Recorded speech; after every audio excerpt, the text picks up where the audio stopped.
शेतकऱ्यांसाठी 6 ऑक्टोबरच्या ठळक बातम्या। तत्पूर्वी चॅनलवर नवीन आला असाल तर दररोज असेच नवनवीन व्हिडिओ पाहण्यासाठी चॅनलला सबस्क्राइब करायला विसरू नका।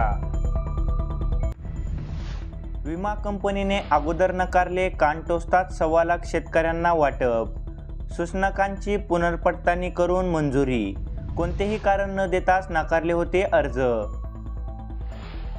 40 गावात कांद्याला मिळाला 4751 रुपये प्रति क्विंटलचा भाव, महिनाभरातील सर्वोच्च भाव।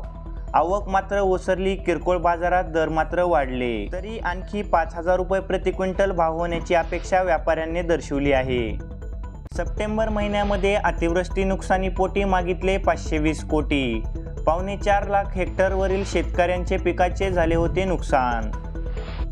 1.5 लाखांवर पूरबाधित शेतकऱ्यांना 122 कोटी, संबंधितांच्या खात्यावर लवकरच पैसे पडण्याची माहिती। 5 लाख रेशन कार्ड धारकांना महिन्याला 35 किलो धान्य मिळणार, बायोमेट्रिक प्रणालीद्वारे वितरण। ठसे न उमटल्यास OTP आय स्कॅनरद्वारे पुरवठा होणार। सर्व्हर डाऊनच्या अडथळ्याला मात्र सर्वांना सामोरे जावे लागणार। गोशाळांच्या चारा पाण्यासाठी आता सरकारद्वारे सोय होणार आहे। देशी गायींसाठी प्रतिदिन 50 रुपये अनुदान मिळणार। KYCच्या अपडेटखाली होत आहेत फसवणूक, शेतकरी मित्रांनी सावध राहावे अशी दिली सायबर पोलिसांनी माहिती। नवीन विहिरीसाठी मिळणार आता 4 लाखांचे अनुदान, स्वावलंबन आणि बिरसा मुंडा योजनेतील लाभार्थ्यांना दिलासा। अनुचित जाती नवबद्ध शेतकऱ्यांना तसेच आदिवासी शेतकऱ्यांना या योजनेचा मोठा लाभ होणार आहे।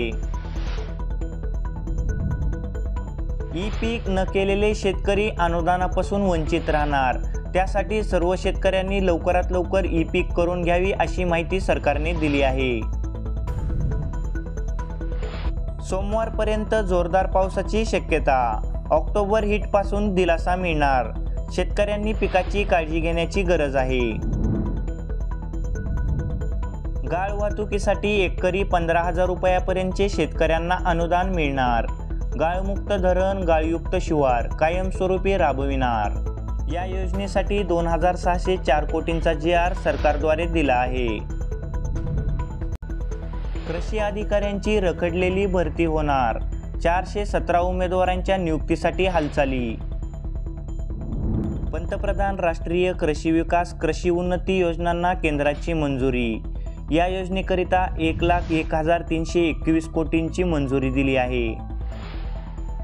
देशांतर्गत उत्पादनाला चालना देण्यासाठी आणि भारताला खाद्यतेलामध्ये स्वयंपूर्ण बनवण्यासाठी 10,103 कोटी रुपयांच्या स्वखर्चासह खाद्यतेल तेलबियांच्या राष्ट्रीय निकषाला सरकारने गुरुवारी झालेल्या मंत्रिमंडळाच्या बैठकीमध्ये मंजुरी दिली।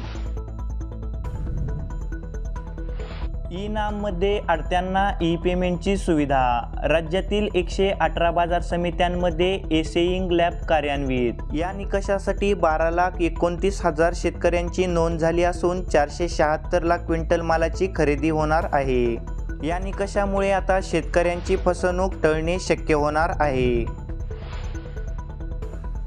सोयाबीनच्या भावाचे मृगजळच, प्रत्यक्षात सोयाबीनला बाजारपेठेत सध्या 4,500 रुपये एवढा भाव मिळतो आहे। हमी भावापेक्षा 400 रुपये कमी भावाने सोयाबीन विकली जात आहे। याकडे शासनाने लक्ष द्यावे अशी शेतकऱ्यांची मागणी आहे। कृषी अधिकाऱ्यांची रखडलेली भरती होणार, 417 उमेदवारांच्या नियुक्तीसाठी हालचाल। राज्याच्या कृषी विभागात अधिकाऱ्यांच्या भरतीमार्फत दाखल झालेल्या याचिका उच्च न्यायालयाने फेटाळल्या आहेत। परतीचा पाऊस महाराष्ट्राच्या वेशीवर, पंजाबसह राजस्थानातून परतीच्या प्रवासाला निघालेला मान्सून येत्या 2 ते 3 दिवसात राज्यात दाखल होण्याची शक्यता आहे। शेतकरी मित्रांनो, दररोज अशाच नवनवीन बातम्या पाहण्यासाठी चॅनलला सबस्क्राइब करायला विसरू नका।